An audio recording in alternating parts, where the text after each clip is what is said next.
जय संतोषी माता की। स्वागत है आप सभी का मेरे एचएस भारद्वाज यूट्यूब चैनल पर। मैं हरिओम शर्मा आज आपको शुक्रवार की व्रत कथा यानी संतोषी माता की कथा सुनाऊंगा। शुक्रवार का व्रत कैसे रखा जाता है और क्या इसका महत्व है। संतोषी माता की यह कथा बहुत ही पवित्र है। ये व्रत जो शुक्रवार के हम रखते हैं ये बहुत ही पवित्र है। इसमें खास करके खटियाई का ध्यान रखा जाता है। संतोषी माता के नामों का उच्चारण करते हुए यह व्रत प्रारंभ करें। इस व्रत के करने से शीघ्र ही पुत्र की प्राप्ति हो जाती है, धन की प्राप्ति होती है, सुंदर वर मिलता है और हर मनोकामना पूरी हो जाती है। जिस कामना से भी यह व्रत रखा जाता है वह कामना शीघ्र पूरी हो जाती है। जब आप व्रत प्रारंभ करें तो आप यह व्रत कितने भी रख सकते हैं और किस कामना के लिए व्रत प्रारंभ कर रहे हैं उसका संकल्प माता के सामने किया जाता है। जब आप कथा सुन रहे हो तो कथा के बीच में खड़ा नहीं होना चाहिए, कथा सुनने के बाद में ही खड़े हो। एक पटले पर माता की मूर्ति स्थापित करें या फोटो रखें। उनके सामने एक थाली में अष्टदल कमल बनाकर के माता के सामने रखें। उसमें दीपक जलाएं। शुद्ध घी का चना गुड़ हाथ में लेकर के और एक कटोरी में चना गुड़ रखें सामने गौ माता के नाम से, और एक कलश लें, उसमें पानी भरें और उसके ऊपर एक कटोरी में गुड़ और चना प्रसाद के लिए रख दें और इस कथा का श्रवण करें। कथा का श्रवण करने से हर मनोकामना पूरी हो जाती है। अब मैं आपको कथा सुनाऊंगा, कथा को पूरा सुने। एक बुढ़िया थी, उसके 7 पुत्र थे, 6 कमाने वाले थे, एक कमाने वाला नहीं था। बुढ़िया माँ 6 पुत्रों की रसोई बनाती, भोजन कराती और पीछे से जो कुछ बचता सो 7वें को दे देती। यानी बुढ़िया के 7 पुत्र थे जिनमें से 6 कमाने वाले थे, एक का कोई काम धंधा नहीं था। तो इसलिए जो माँ थी वह 6 बेटों को खाना खिलाती और जो उस पर से बचता वह 7वें को दे देती थी। परंतु वह बड़ा भोला भाला था, मन में कुछ भी विचार करता नहीं था। एक दिन अपनी बहू से बोला, देखो मेरी माता मुझ पर कितना प्यार करती है। वह बोली, क्यों नहीं, सबका झूठा बचा हुआ तुमको खिलाती है। वह बोला, भला ऐसा नहीं हो सकता, मैं जब तक आंखों से ना देख लूं मान नहीं सकता। बहू ने हंसकर कहा, तुम देख लोगे तब तो मानोगे। कुछ दिन बाद बड़ा त्योहार आया। घर में 7 प्रकार के भोजन और चूरमा के लड्डू बने। वह जांचने को सिर दर्द का बहाना कर कपड़ा सिर पर रख करके और रसोई में सो गया। यानी उसने अपनी बहू से कहा कि मेरी माँ कितना प्यार करती है, जो इतने अच्छे अच्छे व्यंजन देती है। बहू ने कहा कि 6 भाइयों का बचा हुआ जो जूठन है वह आपको देती है। उसने कहा, जब तक मैं अपनी आंखों से ना देख लूंगा मुझे विश्वास नहीं होगा।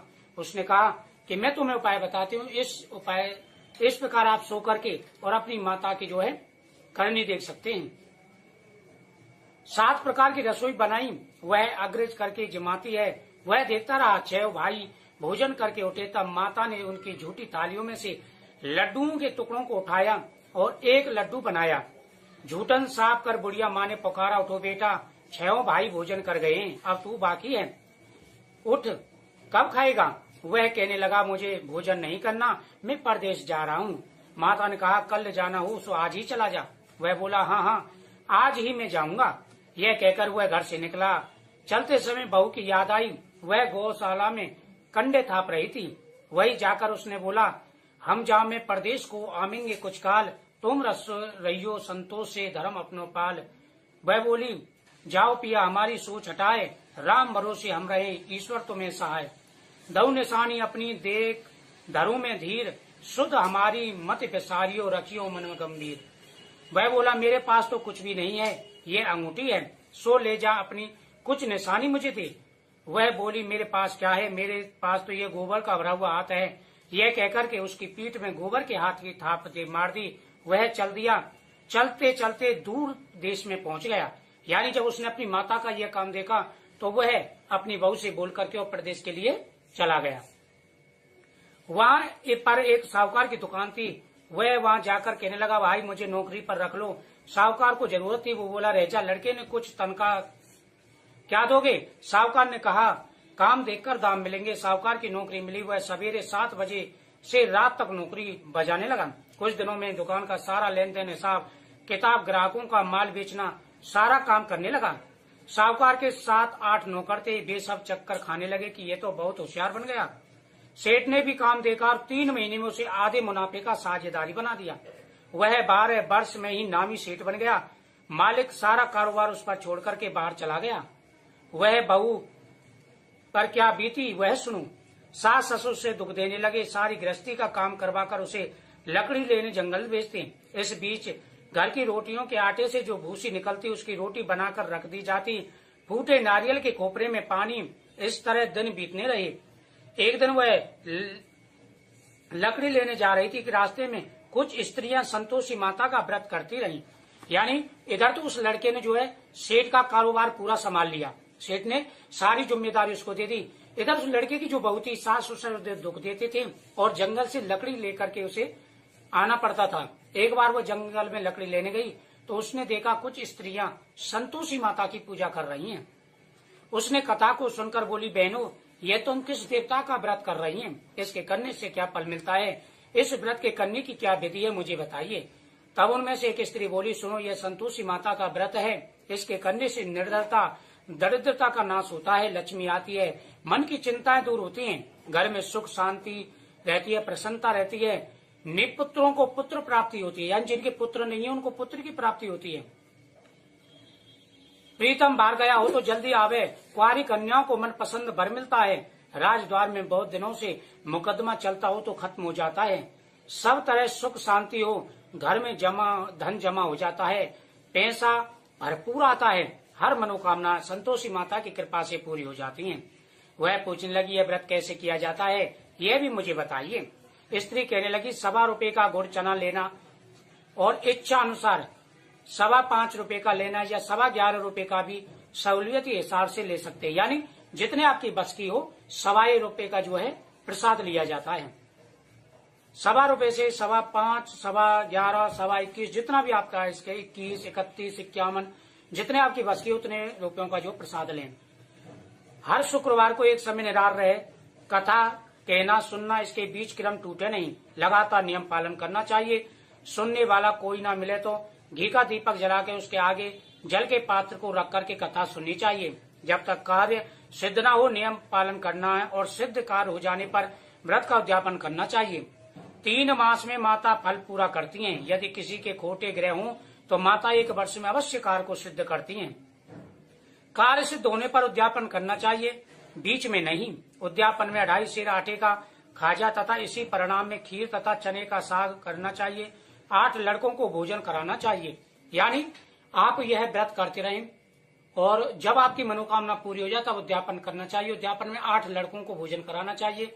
इसमें आप पूड़ी खीर सब्जी बनानी चाहिए और दक्षिणा नहीं देनी चाहिए, क्योंकि बच्चे जो है दुकान से कुछ ना कुछ खट्टा खा सकते हैं और संभव हो सके तो अपने परिवार के ही बच्चों को लेना चाहिए। यह सुनकर बुढ़िया के लड़के की बहू चलती रास्ते में लकड़ी के बोझ बेच दिया और उन पैसों से गुड़ चना ले माता की व्रत की तैयारी करने लगी। सामने मंदिर देख पूछने लगी, यह मंदिर किसका है? सब कहने लगे संतोषी माता का है। यह सुन माता के मंदिर में जा माता के चरणों में लेटने लगी। दीन होकर विनती करने लगी, हे माँ मैं निपट मूर्ख हूँ, व्रत के नियम कुछ नहीं जानती, मैं बहुत दुखी हूँ। हे माता जगजननी मेरा दुख दूर करो, मैं आपकी शरण में हूँ। माता को दया आई। एक शुक्रवार बीता कि दूसरे शुक्रवार को उसके पति का पत्र आया, तीसरे को भेजा हुआ पैसा भी आ गया। यह देख जेठानी मुंह सिकोड़ने लगी। इतने में पैसा आया, उसमें क्या बढ़ाई है। लड़के ताने देने लगे।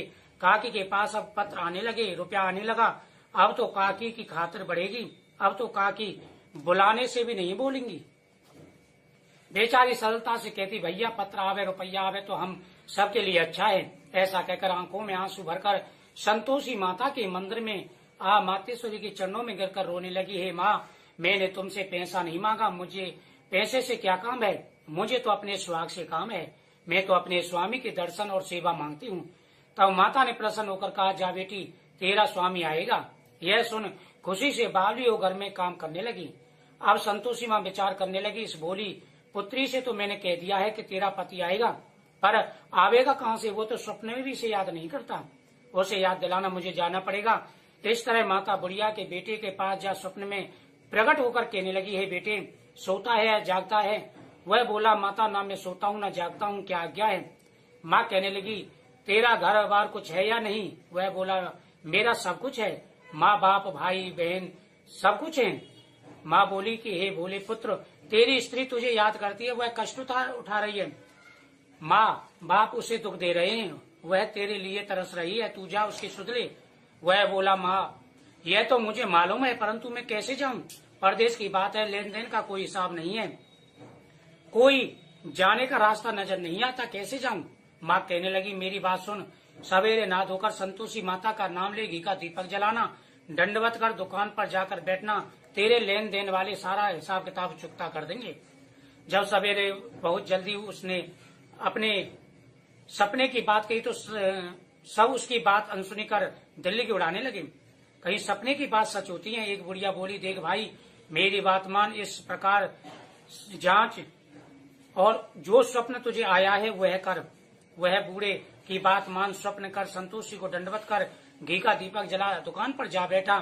थोड़ी देर में वह क्या देखता है कि देने वाले रुपया लाए, लेने वाले हिसाब लेने लगे। कोठे से भरे सामान के खरीदार नगद आ गए। शाम तक सारा सामान बिक गया, धन का ढेर लग गया। माता का चमत्कार देख प्रसन्न हो मन में माता का नाम ले घर जाने के रास्ते गहने कपड़ा खरीदने लगा और वहां के काम से निपट वह घर का के लिए रवाना हुआ। वह बहू बेचारी जंगल में लकड़ी लेने जाती, लौटते वक्त माँ के मंदिर पर विश्राम करती। वह तो उसका रोजाना का काम था। दूर से धूल उड़ती देख वह माता से पूछ लगी, हे माता यह धूल कैसी उड़ रही है? माँ कहती है, पुत्री तेरा पति आ रहा है, अब तू ऐसा कर, लकड़ियों के 3 बोझ बना, एक नदी किनारे रख, दूसरा मेरे मंदिर पर और तीसरा अपने घर पर रख। तेरे पति को लकड़ी का गट्ठर देख मोह पैदा होगा, वह वहां रुकेगा, नाश्ता पानी बनाकर माँ से मिलने जाएगा।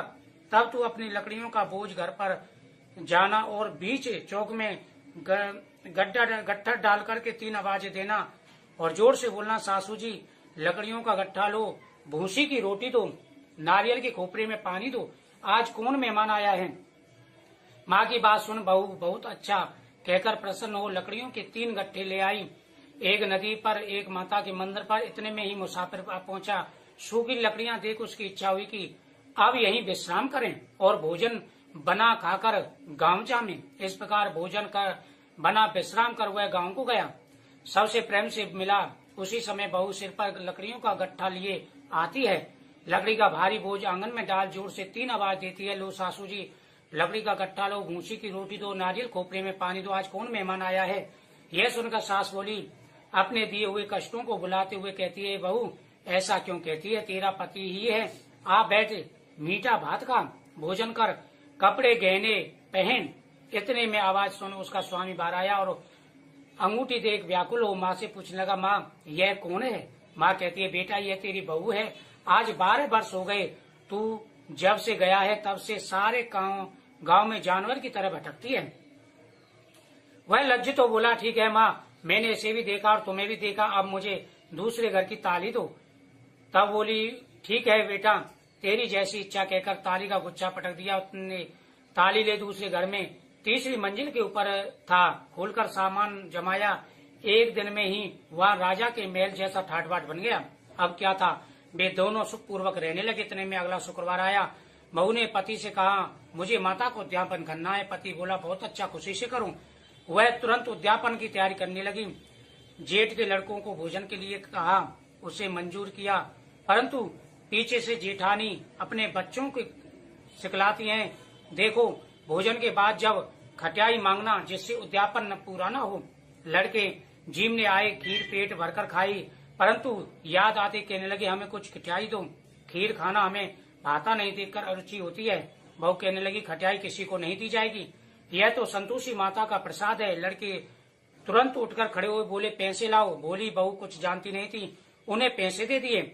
लड़के उसी समय जाकर इमली खाने लगे। यह देख कर के बहू पर माताजी का कोप हुआ। राजा के दूत उसके पति को पकड़कर ले गए। जेठ जेठानी मनमाने खोटे वचन कहने लगी, लूट कर इतना धन लाया है, सो राजा के दूत उसे पकड़कर ले गए। अब सब मालूम पड़ जाएगा जब जेल की हवा खाएगा। बहू ने यह वचन सहन नहीं हुए, रोती रोती माता के मंदिर में गई। हे माता, तुमने ये क्या किया? हंसाकर अब क्यों रुलाती हो? माता बोली, हे पुत्री, तूने उद्यापन में गलती की है, तो उन्हें उद्यापन में जो पैसे दिए उससे उन्होंने खटियाई खाई है, इसलिए तुम्हारा उद्यापन पूरा नहीं हुआ है। अब तो उद्यापन कर, जिससे तेरी मनोकामना पूरी होगी। अगले शुक्रवार आने पर उसने उद्यापन किया तो जेठानियों ने फिर बच्चों को सिखलाया कि तुम खटियाई मांगना, पैसे मांगना, लेकिन उसने उद्यापन किया और पैसे नहीं दिए, उसने फल दिए खाने के लिए। इससे संतोषी माता प्रसन्न हो गई। राजा ने भी उसका बहुत सा धन दे करके उसको बरी कर दिया। उसकी सारी मनोकामनाएं पूरी हुई। अंत में उसको जो है पुत्र की प्राप्ति भी हुई। हर सुख उसे, हर वैभव उसे प्राप्त हुआ। तो संतोषी माता के इस व्रत को जो भी करता है उनकी सारी मनोकामनाएं पूरी हो जाती हैं। संतोषी माता पुत्र, धन, सुख, समृद्धि सब कुछ देती हैं। तो इस प्रकार से इस व्रत को रखना चाहिए और उद्यापन का विशेष रूप से ध्यान रखना चाहिए कि उसमें पैसे ना दें और खटियाई भी ना दें। जय संतोषी माता।